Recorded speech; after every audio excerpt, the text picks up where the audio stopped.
The first rule of renting out my spare room was simple: trust no one. I should have followed it. I learned why on the third night. My name is Clara, and I live alone in an old townhouse at the edge of the city. It's not much, but it's mine. After a few months of living alone, bills started piling up, and I thought the logical solution was to rent out my spare room. The first applicant was normal enough, or at least that's what I thought. A young man, Ethan, polite, clean, and quiet. He moved in without incident, leaving me mostly to my own routines. A week later, another applicant, Mara, arrived. She was friendly, overly polite, always smiling. Something about her smile made me uneasy, but I chalked it up to nerves. Maybe she was shy. The first night was quiet. Too quiet. The way the house settled, creaks in the floorboards, the soft hum of the heating system, nothing unusual. But around midnight, I woke to the sound of soft, deliberate footsteps. Outside my bedroom door, I froze, my heart hammering. The footsteps stopped. Then I heard a whisper. "Clara." I bolted upright in bed. My bedroom door was closed. I told myself it was a dream. I convinced myself Ethan and Mara were asleep. But a chill ran down my spine. Something was off. By the third night, the strange occurrences became impossible to ignore. I was in the kitchen making coffee when I noticed Mara standing completely still in the hallway, staring at me, her head tilted slightly, unnaturally. Her eyes were black, not dark brown, but pure black, like ink. I blinked. She was gone. I told myself I was imagining things. I tried to sleep. I couldn't. The next morning, I found Isa's small symbol etched into the wall near my bedroom door. I didn't recognize it. It wasn't there the night before. That day, I tried to talk to Ethan. "Did you see anything weird last night?" I asked, trying to sound casual. Ethan's face went pale. I don't think I should answer that," he said, avoiding my gaze. I laughed nervously. "Right, of course." But by nightfall, it was impossible to pretend. Shadows moved where shadows shouldn't be. Whispers echoed from the empty living room. Objects I hadn't touched shifted places. The silverware on the counter, my coffee mug, even my pen. And the worst part? I wasn't alone. I grabbed my mug at night, intending to pour tea. A hand, cold, unnerving, was already holding it. I froze. The pen I had left on the table moved, guided by the same invisible force. My heart jumped into my throat. I wasn't imagining it. Someone, or something, was watching me. I turned slowly. Ethan and Mara were standing in the doorway, their eyes black as night. They smiled. "You shouldn't have looked," Mara whispered. I stumbled back, dropping the mug. It shattered, but they didn't flinch. That night, I couldn't sleep. I tried locking my bedroom door, but when I woke at 2:13 a.m., the lock was disengaged. The room was freezing cold. Shadows stretched across the walls in ways that didn't match the light. I could hear them moving around the house, whispering in a language I didn't understand. It was ancient, guttural, and every syllable seemed to twist my stomach. By the fifth night, I knew I had made a grave mistake.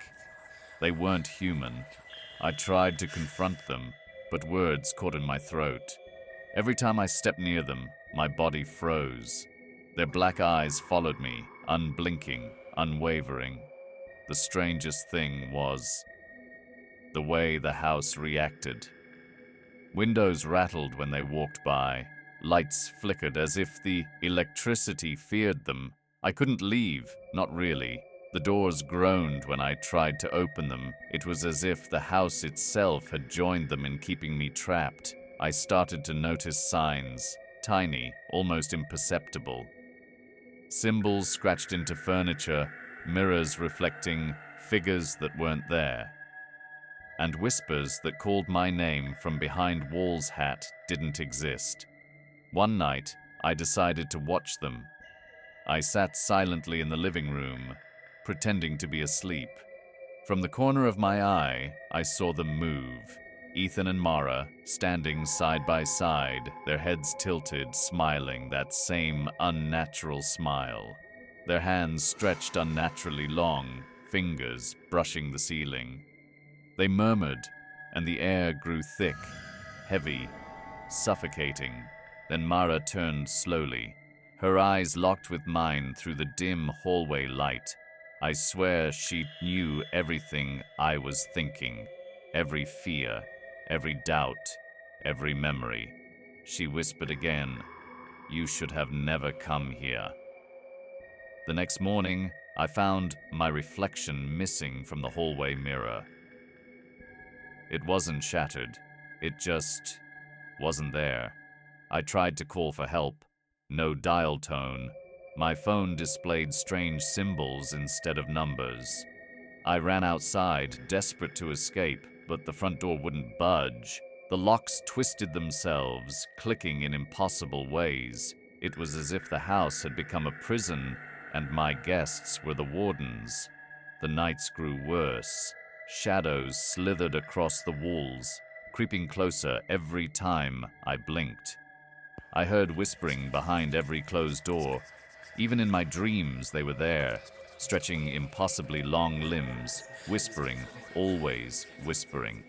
By the seventh night, I decided to fight back.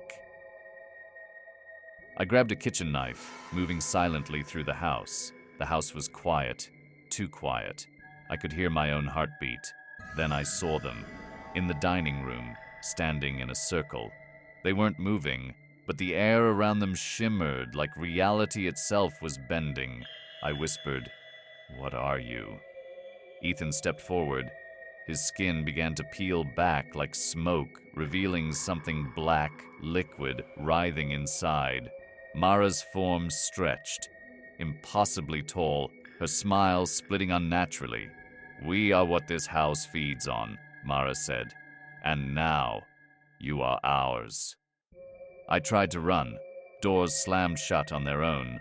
Windows wouldn't open. The walls stretched. The ceilings lowered. I was trapped in a nightmare. I screamed, but my voice didn't carry. The house hummed, vibrating with a low, unnatural energy. My knife slipped from my hand. And then I realized the truth. They didn't need to touch me to control me. The house itself obeyed them. I was trapped in a living, breathing nightmare. By the end of the night, the house was quiet again. No footsteps, no whispers. The coffee mug was back on the counter, untouched. The pen lay on the table, as if nothing had happened. I ran out as soon as dawn broke, leaving everything behind. My apartment, my belongings, even the memories of those nights. They belonged to the house now. I've tried to warn people since. I've posted online about renting rooms in old townhouses, about the dangers of letting strangers in, but most dismiss it as paranoia. Sometimes, late at night, I drive past that street. I see the windows of my old apartment glowing faintly, and in the darkness I see two figures standing side by side, smiling that impossible, unnatural smile. They are still waiting, and they will always be waiting, for the next person foolish enough to let strangers in.